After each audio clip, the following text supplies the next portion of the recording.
Welcome to Black Lives Matter in the English Archives, revisiting Imtiaz Habib. My name is Urvashi Chakravarty and I'm an executive board member of RaceB4Race. Together with Kim F. Hall, I'd like to begin by welcoming you all to this event, commemorating the extraordinary work and the legacy of the late, great Imtiaz Habib and his groundbreaking work, Black Lives in the English Archives, 1500 to 1677, Imprints of the Invisible. We thank all of you for coming today, and we also want to thank ACMRS, especially Ayana Thompson, Leah Neeson, and Jeff Way for hosting this celebration. Please note that we're putting a link to a flyer for the book, which includes a discount code, into the chat. And we also encourage live tweeting throughout the event. Please use the hashtag RaceB4Race, which we're also putting in the chat. The chat will be open throughout this event, and we encourage you to put your reflections and impressions and thoughts about the book and this work into the chat throughout this conversation. Live captioning is also available throughout this event. To turn it on, please click the CC button at the bottom of your screen. And if you'd like to learn more about upcoming ACMRS or Race4Race events, please join the mailing list at acmrs.asu.edu. We are gathering today virtually from many different places and many different positionalities. I myself am joining you today from Toronto, and I'm a settler of colour here, and I respectfully acknowledge that this land is the traditional territories of many nations, including the Mississaugas of the Credit, the Anishinaabe, the Chippewa, the Haudenosaunee, and the Wendat peoples, and it's home to many diverse First Nations, Inuit, and Métis. I'm deeply grateful to have the opportunity to live, work, and learn on this land. But with acknowledgement must come accountability and the unlearning of epistemologies and orientations that serve the ends of settler colonialism. Refusing the elision of praxis by rhetoric and learning to recognize and resist the constant siren call of what Tuck and Yang call, quote, the settler move to innocence. That is the uncomfortable work that lies ahead for settlers and trespassers, and that's the work to which I wish to commit. I'd like to pause on some of these terms, accountability, innocence, praxis, epistemology, as I offer some preliminary reflections on Black lives in the English Archives. A foundational work in studies of early modern race. On its publication, Habib's book delivered a resounding rebuttal to the oft-repeated fiction that there were few, if any, Black people in early modern England. It also provided a searing inquiry into the strategic interests that lay behind that fiction, an interest in a form of early modern race innocence. But in addition to its painstaking, relentless detailing of what Habib terms the imprints of the invisible, this book also offers a genealogy of a racial epistemology. Through careful close reading, meticulous historical research, and theoretical innovation which draws on approaches from post-colonial studies, early modern critical race studies, and post-structuralist theory, Black Lives in the English Archives unfolds both the practice and the point of race-making, as it weaves the history through the crypticity or intelligibility of Black lives to English colonial violence and enslavement. What, Habib asks us, does it mean to be visible or legible in the historical record, in collective memory, and in the present? What are the strategies of erasure and why? Even as it recovers the records of early modern Black lives, this work is profoundly rooted in the political and racial realities of our time and in a praxis of accountability. But archives, Habib asserts, quote, cannot only be the grounds of complacent scholarly self-exercises, no matter how stimulating, insulated from the urgent needs of the moment of their rereading and immune to the obligations of material intervention that all knowledge must carry, unquote. I'd like to repeat that phrase, the obligations of material intervention that all knowledge must carry. What I'm struck by continually and anew are the cross-currents, enmeshments, and multiplicities of Habib's approach. Black Lives in the English Archives is at once a model of archival interrogation that cautions us about the fetishization of the archive, It is a profound theoretical intervention that never loses sight of its subject's likely lived conditions. And it is a deeply historicist work that exposes the historical strategies of documentary evidence and reveals the counter-history of violence and extraction that underwrites the presence or absence of these archives. In order to examine the many methodological and theoretical implications and innovations of this groundbreaking work, our brilliant speakers today represent scholars at different career stages and with a wide range of disciplinary perspectives, including literary studies, history, the law, and critical Indigenous studies. In the interest of time, we won't be introducing our wonderful speakers formally, but you can read about their extraordinary work and ongoing projects in the programme. The order of events will be as follows. Our speakers will present lightning talks of 3 to 4 minutes each in reverse alphabetical order. Lehua Yim will speak first, followed by Jean Howard, Marisa Fuentes, and Lisa Barksdale-Shaw. Kim Hall will then offer a short response to the talks, which will lead into a larger discussion between all 6 participants. And finally, the event will conclude with closing remarks by Kim Hall. I want to end by quoting the last moving, urgent sentence of Black Lives in the English archives. Habib states that his work is an invitation to further inquiry, concluding his remarkable book by reminding us that, quote, a fascinating and compelling untold story awaits, unquote. We are deeply grateful to our speakers and to all of you for taking up Imtiaz Habib's clarion call and continuing this story. Thank you. Thank you, Urvashi. Aloha kākou, o Lehua Yim ko uinoa, mahalo nui ya kalahui olone pa'a in your Bay Area territory, and to ACMRS located in Akimel o Autumn territory, and the RaceB4Race Collective, thank you for inviting me to participate with such wonderful colleagues. Delicately seeking the imprints of the invisible within Anglo-European archives, when you know deeply why, who, and what you are looking for have been rendered invisible, is a heavy task. Imtiaz Habib's Black Lives in the English Archives bears such kaumaha, such sorrow in a manner that also must be rendered visible. The heaviness of writing about early modern Anglo-European race-making and rapacious land and labor thirst wears on one. But there is strength to be found when walking in the footsteps of ancestors. One of the many aspects of Habib's book we will discuss, 2 stand out as generative in relation to my work on land and water propriety in Elizabethan England, and my commitment to bring the twin fields of Native studies and critical Indigenous studies into robust conversation with Premodern Critical Race Studies. The first aspect of Habib's book I want to emphasize is the way he makes place visible as more than a location for race-making. His mapping of Black lives in Elizabethan London is the start of a new microspatial analysis of this city, with Black lives centered in a conceptual reorganization of what that city was and how it might have been parsed and known. Habib's speculations about the characteristics of recovered Black lives are clearly informed by local histories focused on the granular labor relations and conditions in the neighborhoods. But when he encourages his readers to make, quote, cross-diachronic, synchronic future uses of his gathered records, I see an invitation to center a critical Indigenous studies approach to place value analysis, one that decenters the assumption that a priori space is a container for historical actions. Rethinking Elizabethan London as a place perceivable through the ontological and epistemological frameworks that came with Black people from their cultural nation places lets us speculate on the diversity of ways that place was made by them, even as places shaped them. Remapping English places through reconstructed Black thought presences can bring us different histories of those places. Second, when facing what Habib variously called the hieroglyphics, obscure fragments, debris, symptoms, and ghostly allusions to Black lives in the English archives, I see an imperative to re-theorize interpolation as an analytic in our work. Whether Black Elizabethans were hailed by diverse institutions as subjects of their discourses, or if they were cataloged as non-subjects and possessions, Habib's gathered Black lives remind me that early modern forms of subjecthood require a more complex approach. Can we see a fundamental plurality in non-homologous subjecthoods lived by persons in 16th century English territories? Can we use his work to render visible what I would call a place discourse event-based eruption of race?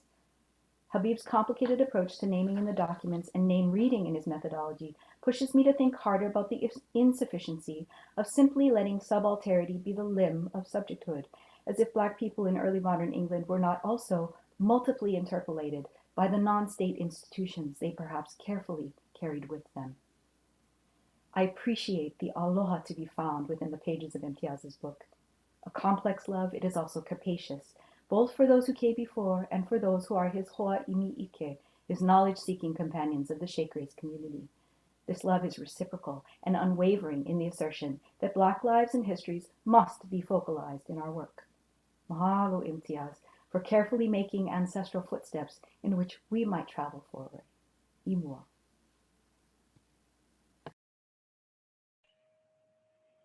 Hi. Imtiaz Habib's critical archival labor remains inspiring, as does the example of his intellectual generosity and capacious conception of the field of early modern race studies. His footnotes are a feast. He learned from everyone. Black Lives in the English Archives includes a final chapter on East Indians and Americans. The latter word choice drew me up short, in a good way. Not Native Americans, not Indigenous people, but Americans. His scholarship modeled solidarity across exploited and oppressed groups. Though the documents Professor Habib consulted were often London parish records, his vision was global, and his explanations about why the structural position of Black people in England changed over a century and a half point to England's expansion as a commercial power and its emulation of and competition and contacts with other European imperial powers. He saw race as implicated in a complex social formation that changed over time and bore the traces of England's particular religious and economic history, and within which gender and class created differences in the lived experiences of Black subjects. I want to focus specifically on Habib's work, however, with archives and where that work could lead us. Though his book bristles with discoveries, he is not an archive positivist, if we mean by that someone who thought archives spoke for themselves and were neutral sources. Instead, his archival practices were activist and politically engaged. He uses archives as a tool for, quote, writing history from absence, by which he does not mean that there are no traces of Black lives in the archives, but that those traces often remain illegible or invisible unless pressured by a reading practice to reveal themselves. Christian baptism stripped away many names suggesting African origins, making Black subjects hard to discern. Textual traces of Black lives were deliberately suppressed because not to suppress them would implicate English merchants in practices of enslavement or forced bondage they publicly eschewed. To overcome these obstacles, Habib scours the archive for breadcrumbs, symptomatic of a larger African presence, for names indicating but never guaranteeing Black presence, like Moore or Blackman as a last name, for clusters of such names in quarters of the city where Iberian merchants lived, for sources where the pressure to erase traces of Black lives is overcome by the inertia of clerkly culture, such as parish records, where births, deaths, marriages, and trades appear.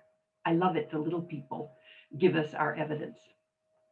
I would also argue that establishing a Black presence in early modern London was not Habib's only goal, important as that was.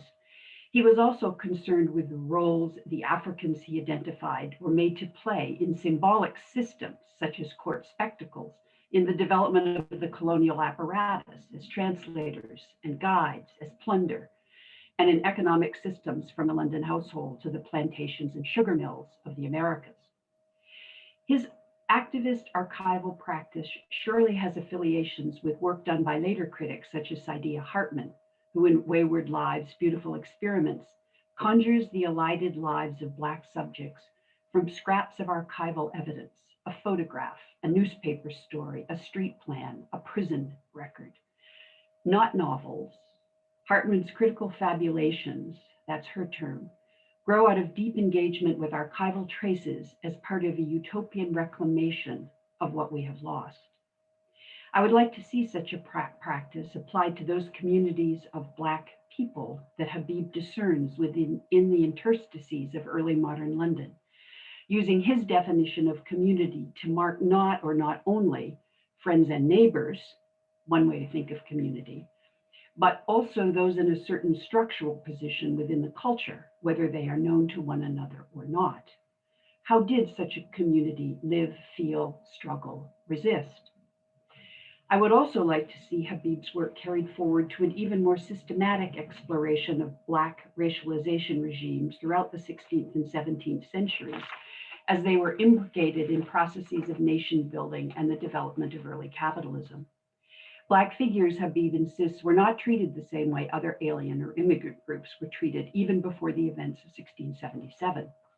The specificity of their subjection and the conditions of their exploitation are quite clear by the end of the 17th century and the development of plantation economies in North America and the Caribbean.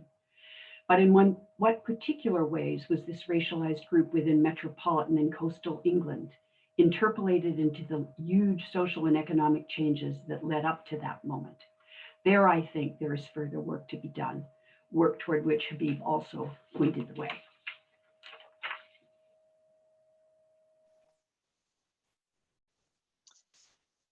Good afternoon, everyone. I just also want to offer my profound thanks to colleagues and my distinguished co-panelists for this conversation.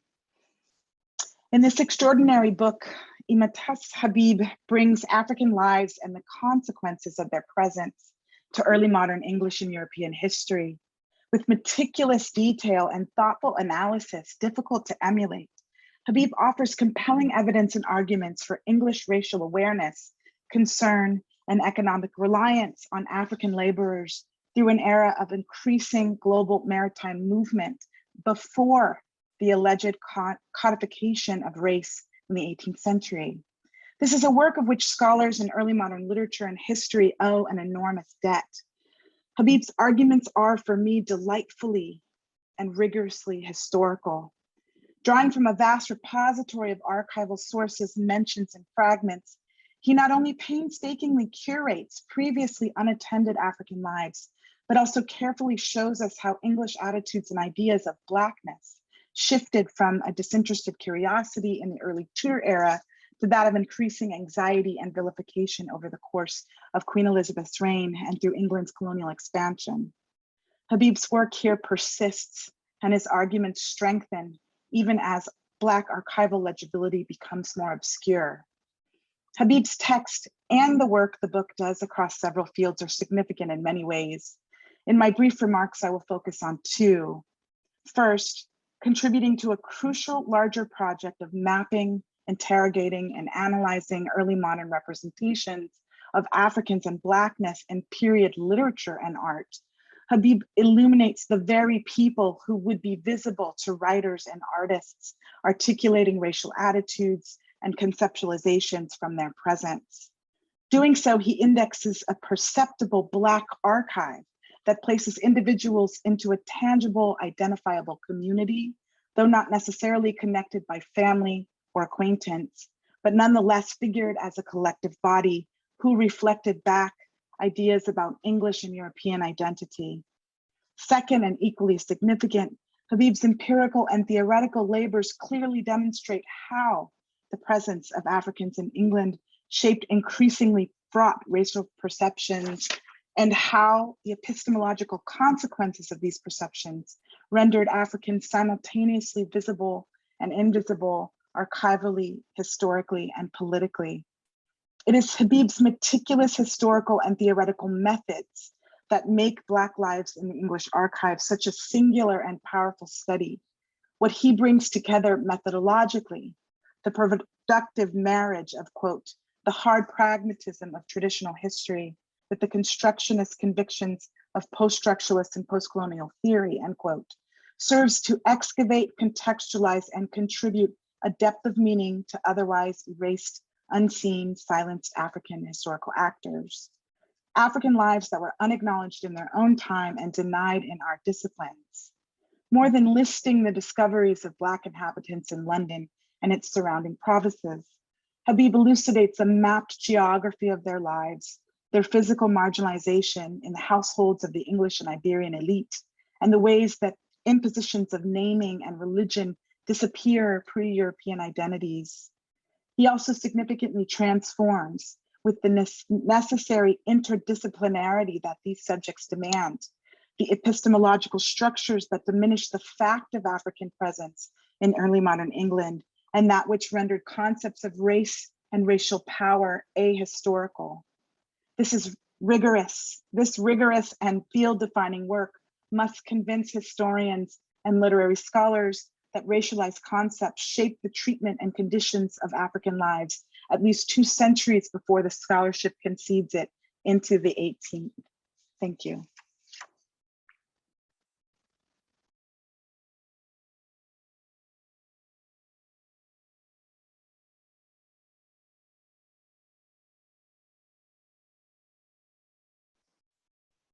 You're muted, Lisa. Sorry. Sorry about that. Thank you to ACMRS, Ayanna Thompson, Jeff Way, Leah Newsom, my colleagues here at Arizona State University. I'd like to acknowledge that I'm on the lands of 22 Native nations who've been here for centuries, especially the Akmil Udam and the Pipash Indian communities who still exist here today. American poet, professor, playwright, Sonia Sanchez wrote a play staged at Northwestern University in Chicago in 1975 entitled, But How Do It Free Us? I continue to return to this interrogatory as I pondered relentless archaeological, anthropological, sociological, and theoretical endeavor that Imtiaz Habib mounted with the documentary compilation that illustrates proof of the existence of Black lives in the English archives, 1500 to 1677 imprints of the invisible. He assembled a massive amount of evidence to submit a persuasive argument to remedy the propaganda of invisibility. From one exhibit to the next, Habib orchestrated a methodical navigation through 448 Black records to discover and recover the great erasure of Black lives. This project unfolds with a richness of details and possibilities across governmental records, personal references, parochial church annotations as well. As I contemplated Sanchez's question on liberty, I looked toward legal proofs across 5 testamentary records that Habib presented. Specifically, I encountered the anomalous will of Peter Negro from August 4th, 1551, where he named Captain Christopher Diaz, his friend, as executor to pay his debts, sell his house, and give to his son, and provide for a possible daughter in Italy. With this documentary evidence, Peter Negro created a legacy amassed for the benefit of his offspring. The contents of this will offers a narrative that belies the atmosphere of invisibility that purportedly existed during the early modern era. Shortly after the promulgation and repeal of the Vagrancy Act of 1547, which made, quote, the enslavement of vagabonds or masterless people legal, Peter Negro crafted a will, designated an executor, and filed this record with the Prerogative Court of Canterbury in London in 1551. Each will in Habib's study reveals a different lens through which to view the engagement of people, some enumerated and others not, across the African diaspora. Whether these wills distribute legacy, create legacy, or transfer bondage, Habib provided architecture for innovation, methodology, pedagogy, and scholarship that contributes to Africology, i.e. the Africana studies, and a blueprint to study marginalized populations during the period. As I considered the evidence, I asked how these proofs allow us to reimagine proof. How are we liberated by the strength of this probative evidence? How does Habib's work expand the breadth of our conversations and approaches to gathering early modern evidence in pursuit of our projects on Black lives in the archives? Thank you so much. Friends, I'm just awestruck by your lightning that you could put so much into such a short time period. Before I bring out my thoughts and questions sparked by your responses, in the spirit of our event title, I want to say the names of a few victims of police violence in the UK to add to the intro music Hell You Talking About.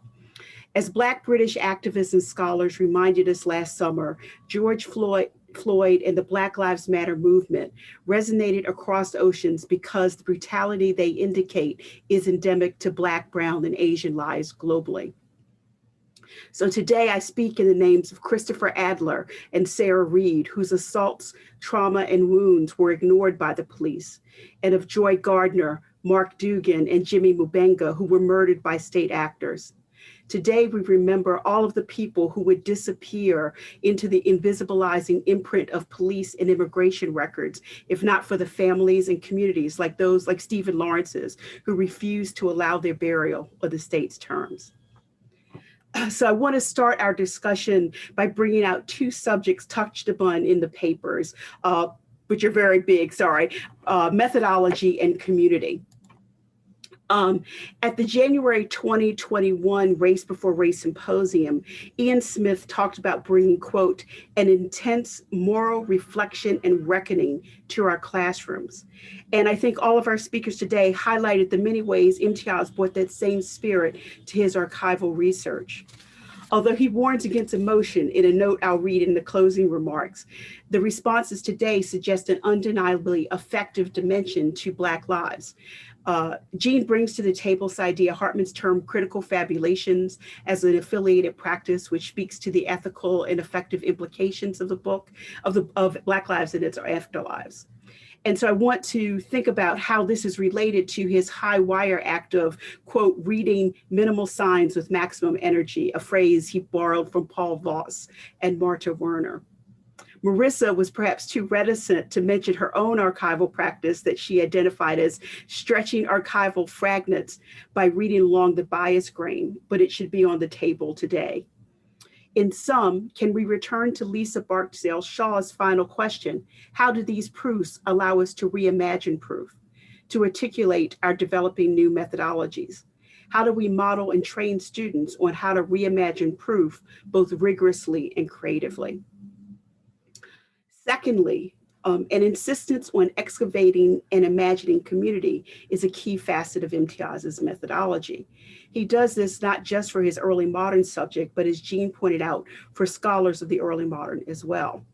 To do a kind of raggedy riff on Black lives practice, the words community and communal appear 80 times. In contrast, imprint from his title appears 24 times. Imtiaz replaces the various longings for domination he finds in the records for Roman imperial grandeur, for the civilizing power of Christianity, for example, with the kind of yearnings that Bell Hooks theorizes.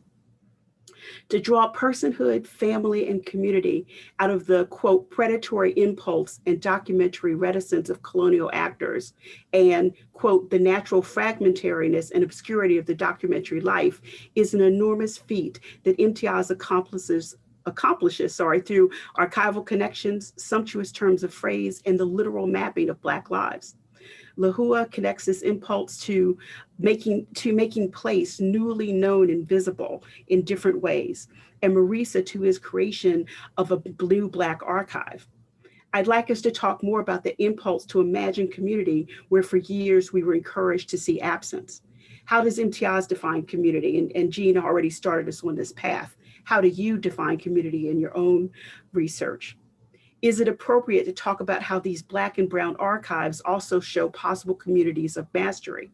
For example, does Peter Pope's publicly celebrated baptism or the ownership of Black servants for ceremonial decorative household service create or reinforce a white community of colonizers and investors. So as usual, I intended to be succinct, but I failed again. So these thoughts are just an invitation for our speakers today to speak more on either of the terms methodology or community, either separately or in tandem. So, thank you.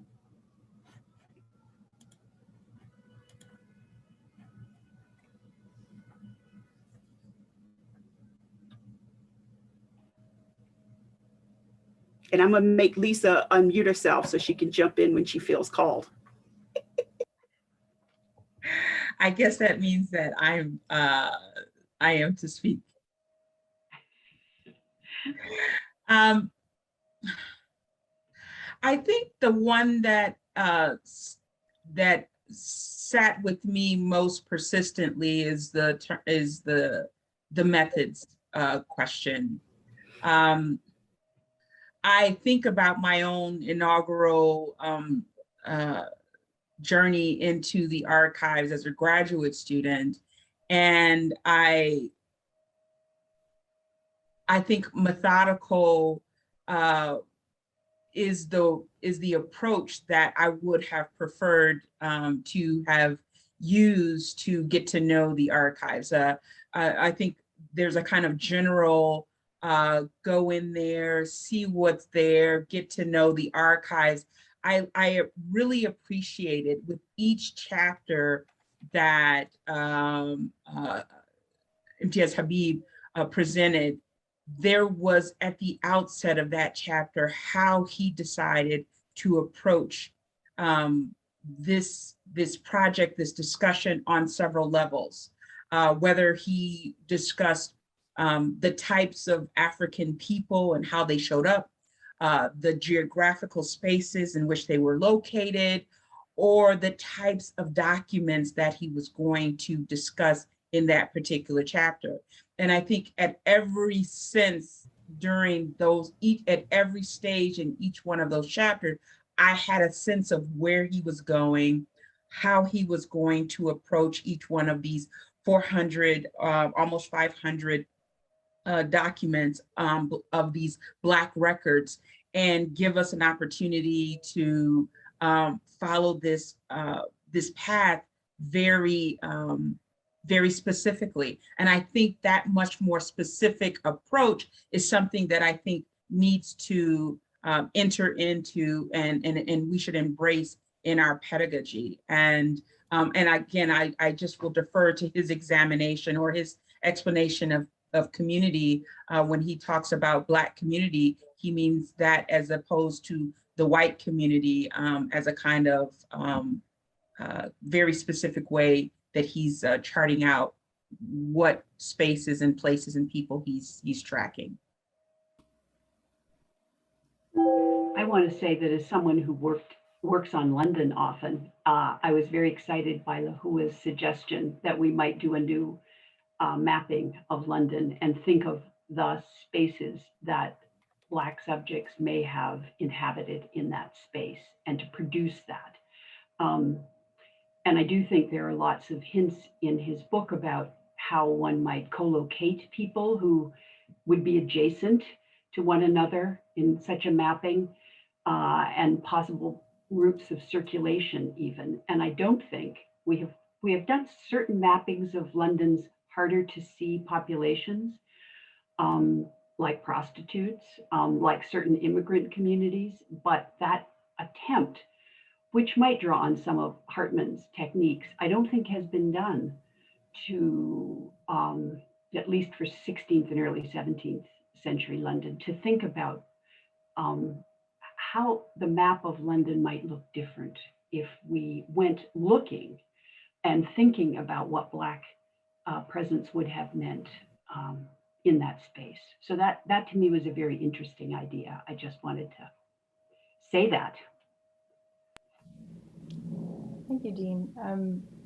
I also find myself thinking about the various communities that we all are bringing to this, and both for me, especially when I revisited this book, I was struck so much by, I guess that's why I wanted to talk about the heaviness and the love in the book, that I guess in my case, the records that I look at, which are land deeds, indentures, like they're ubiquitous, right? So they're the complete opposite of what Habib is talking about and gathering so carefully in certain senses. But the invisibilization of what I bring from my communal background, my intellectual, cultural, communal background, linguistic, is invisibilized as a methodology of approach. And so there's a great sense of camaraderie that I feel when I read this book about, this is the kind of very personal, I guess, experience of entering archives, looking for what you are looking for against the grain, in that sort of Saidian sense, reading against the grain in the archive. At the same time, being able to imagine that kind of experiencing of England in the lives of these Black people, like how were they experiencing what we think Elizabethan London was like, maybe against the grain, right? Like that's where the time collapse comes in around methodology and community. And I was really struck by how heartened I was this time reading through the book. I wanted to add a couple of things in thinking about method and some of the comments that my brilliant co-panelists have just raised. Because for me, I became angry when I read through this book because of the labor he had to expend convincing us, but not us, right? But this larger field, that this was not only absolutely imperative, right? The study of Black life, but that it then highlights the kind of violence that people that he's uncovering likely experienced in the household, in the passage, right? Being brought over, being displaced. So I found myself kind of, in awe of all of the meticulous work that he does for us as scholars, right? All of the examples and the openings. He's left an opening at the end of this book for a critical fabulation of the lives that he has excavated from these archives. And he had to do that work of constant convincing in such a beautiful interdisciplinary way that I'm struck. And I want to go back to Lisa's question about proof, right? And I'm assuming you mean proving, right? Who are we still proving this to?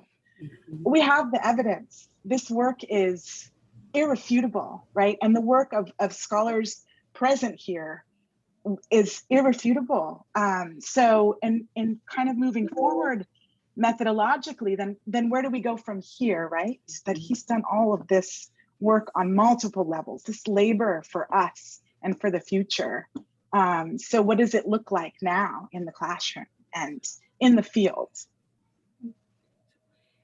I wanted to just add to that, Marisa, that the thing that made me angry weirdly was looking at his citations, which are so generous. And so when he tracks the number of people who were already trying to document those Black lives, not in as huge a manner as he was, but certainly in very detailed and viable ways that were kind of, this kind of essays and books that kind of always fall under the radar, except by a very small group of scholars. And so he not only his labor, but his building on those decades and decades of labor that just kept getting re-erased, it felt like.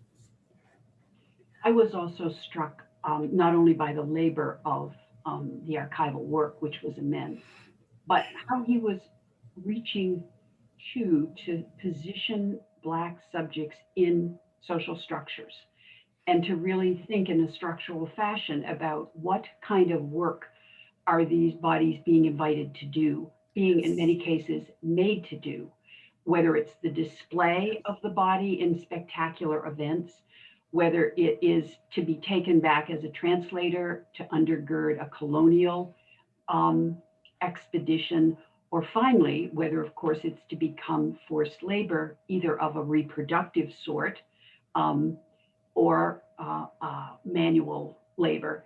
And there are hints of all of this, which is a kind of prehistory of racial capital that develops by the end of the 17th century. And it's that prehistory that so interests me as the breadcrumbs here being laid out so that we could think more about how this process worked.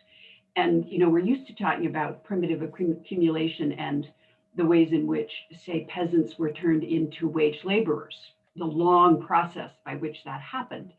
But how did Black bodies figure in that process of primitive accumulation with great particularity? You know, what kinds of work were being prepared ideologically for them to do, to be, you know, slotted to do. And I think making those connections is really important. Another way to go out from his work and to write some more of those prehistories of what we think we know about the 18th century, as Marisa has pointed us out. And I loved that part of the book, that it wasn't just about a list of discoveries, but always pointing to something, I think, bigger that we could all do better. I think one of the things that's so extraordinary about this book too is in all of these lists of instances, he sort of, in nearly every single instance, he sort of anticipates the kind of strategy of reading that to elide those sort of those components of coerced labor, of forced bondage, and he sort of dismantles them at the same time. So what we're also getting across the scope of this book is a sense of the sort of the various strategies that will be put in place then as now to deny both the presence of these people and a full, I think, reckoning with what kind of structures they're being implicated and imbricated in, as you're all saying. I wanted to return to Marisa's point about the openings of this book. And one of the questions that I was thinking about as I sort of read it anew, and particularly thinking about the language that Habib uses, I'm struck by all the possible pathways that this book offers into new cross-disciplinary conversations. So when he uses the language of imprints or hieroglyphics, I'm thinking about sort of wonderful new work in textual studies and histories of the book. When he uses this language of visibility sightlines or symptomatic readings, I'm thinking about possible conversations with disability studies. I'm thinking back to Lehua's point about the synchronic and the diachronic. I'm thinking about temporality.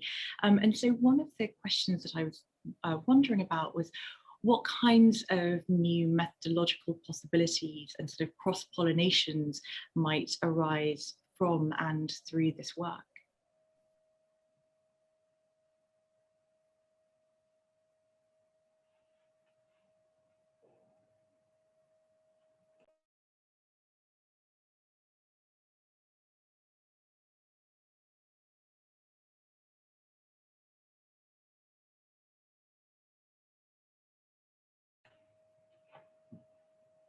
Well, I think we've named some of them, you know, connections to Indigenous studies. I'm marking a connection to Marxist studies, which is where I would take symptomatic reading, and histories of colonialism. You know, that's probably a more obvious one, but I think urban studies, the kinds of things that Lehua was pointing to, how we imagine the role of the city as an agent in certain cultural processes in which the presence of Black subjects, you know, has not been accounted for. And there, I see many connections. You know, related to that, you know, this idea of kind of remapping London, it feels like the other way to think about this is the kind of transnational, London in a transnational context. I mean, reading it this time, it was just really striking to me the linguistic capacities these people had to have, not just the people who were kidnapped and made be translators, but also the people who came from Spain or Italy who came with own masters. And so they had to kind of negotiate English-speaking London, a possibly Spanish or Portuguese-speaking household. And so it's, makes me think about, work like Nicholas Hudson's and Noemi and Diaz and their attempts to kind of make us think really transnationally about the Black presence. And you can see the kind of glimmers of that, as the book progresses.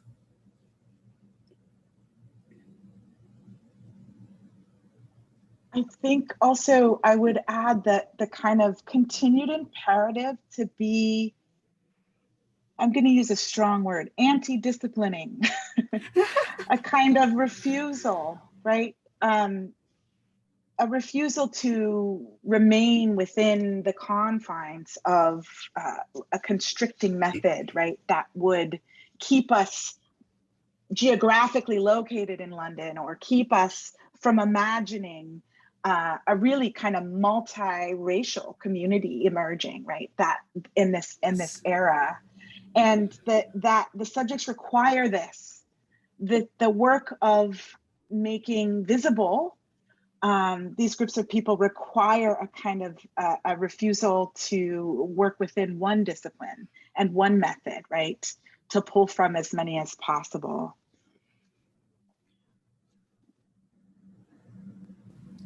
I found myself thinking quite a bit two things about how legal history might look.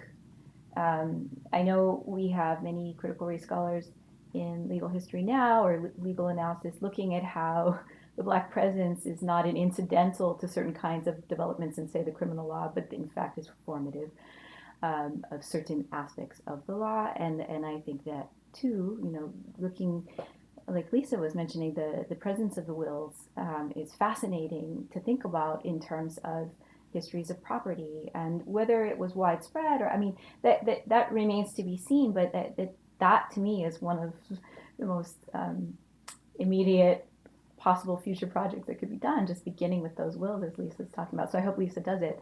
And the other thing I was thinking about too is I found myself really thinking about Jean O'Brien's histories, Amy Den Ouden, Lisa Brooks's beautiful latest book, Our Beloved Kin, in which reconstruction of subaltern lives is not allowed to simply be where we stop. It is a beginning of a kind of speculative historical work that requires this kind of ethical responsibility, not just to the past lives, but to the present and the politics of the present. And for me, that's what Imtiaz's book also is consistently reminding us, that our responsibility, as Urvashi said at the beginning, is really also to now. Like, what are we going to make of it that benefits the now? I also would like to add to what Marisa and Lehua have mentioned, and thank you for your encouragement. I am very excited about these 5 wills that appear in this piece. I love how at the beginning of this project, Habib kind of calls us out a little bit by saying, we've spent so much time with theory. We spent so much time with all of these different types of theory that we have really lost the core of theories should complement that foundational evidence, the record, the Black record in this case, and that we kind of lost our way by spending so much time, an exorbitant amount of time on theory, that we have classes on theory, but we don't have, at least not in my experience, classes on how we approach the archives. Like the kind of mapping that Marisa and others have been saying that would be wonderful to do in London, mapping out these spaces, these communities that he highlights in each of his individual chapters, those that are in the city and those that are in the countryside. And I think returning to that place where we don't allow theory to get in the way, but we allow it to complement what is foundationally at its core, and that's the evidence.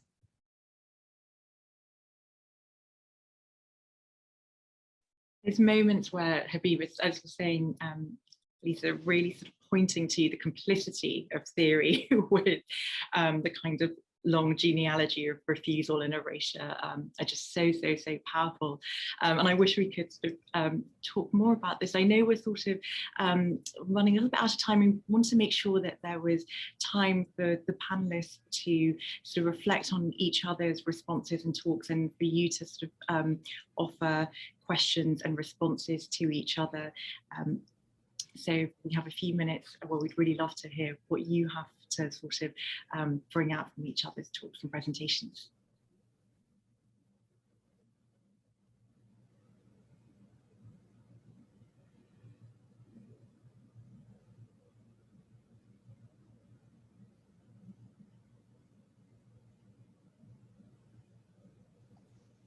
Well, I'll just start and say that Lehua's work, I'm just so excited for this possibility, or whether it's students' work or your work, but thinking about,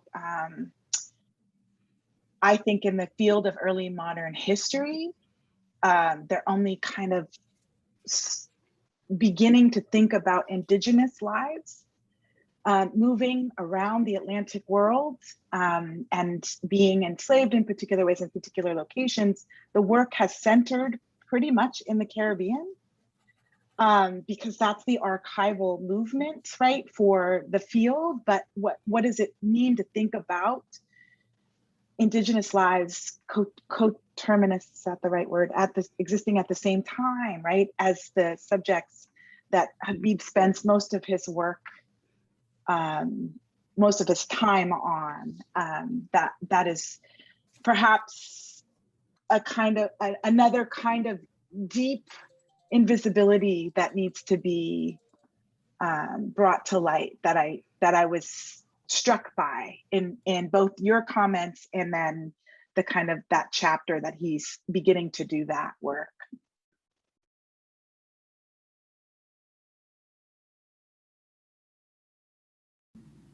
And I think in general, I'm very interested in moments where race as a category analytic is where it hits a limit, especially, when it comes to, I think there's a moment in his chapter 5 where he's looking at the friendly native trope and the friendly Black African. I mean, these are related constructs, and this idea of friendship takes on different values, right, when it's related to property versus not land, or let's call it land and not land. And so when I think about some of the work that all of my colleagues are suggesting, especially around thinking about these lives in relationship to land and place, and or the sea voyaging Black lives that Imtiaz uncovers, I'm really excited to hear, like Marisa, what you might do with some of those lives, or like I said, Lisa and Jean with the London version of those people. So looking forward to that.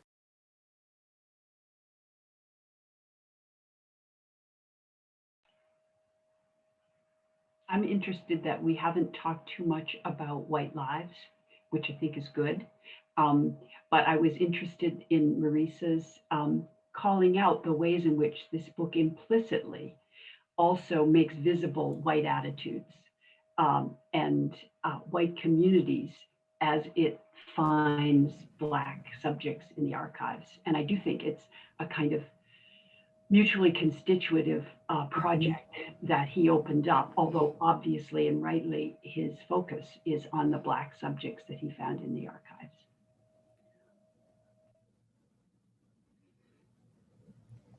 I think, Kim, you brought this point up in your comments, right, about community, which we also didn't spend a lot of time with. And I'll say this briefly with my eye towards the clock so that there could be closing comments. I get it. But thinking about what are the consequences of a community of mastery emerging in this work? And I actually think those consequences are very important because it shows how early, the economics and the racialized thinking emerged amongst, so you can't just be the slave traders in the 18th century. It can't just be this later period. It's actually implicated much earlier than that. And so, yeah, we should be able to see them as well, right? We should be able to identify how they're moving about and exercising power in all of these ways. And to go back to Urvashi's, very early point, that so much of that kind of community of mastery is cloaked under the guise of innocence. So moments of baptism and that kind of thing. And Habib is so unerring in looking at the power relations and the economics that underpin these kind of moments of sociality, these, households where these people are serving tea, not tea that late, tea at certain points, but that innocence is also one of those imprints of the invisible that he talks about. So I am gutted that I have the unhappy task of closing this discussion, and we knew in our planning that an hour could just hint at your brilliance and the remarkable impact of the book. But I hope this is actually the beginning of a robust conversation about the meanings of this resurgent moment in pre-modern critical race studies, and for the continued revelation of Black, Brown, and Indigenous lives and archives transnationally. I'm going to close with some thoughts from Imtiaz, but first, Urvashi and I, want to again extend our thanks to the speakers, to ACMRS for hosting us, and to Leah and Jeff for their meticulous handling of all of the details and their own, bringing a vision to this.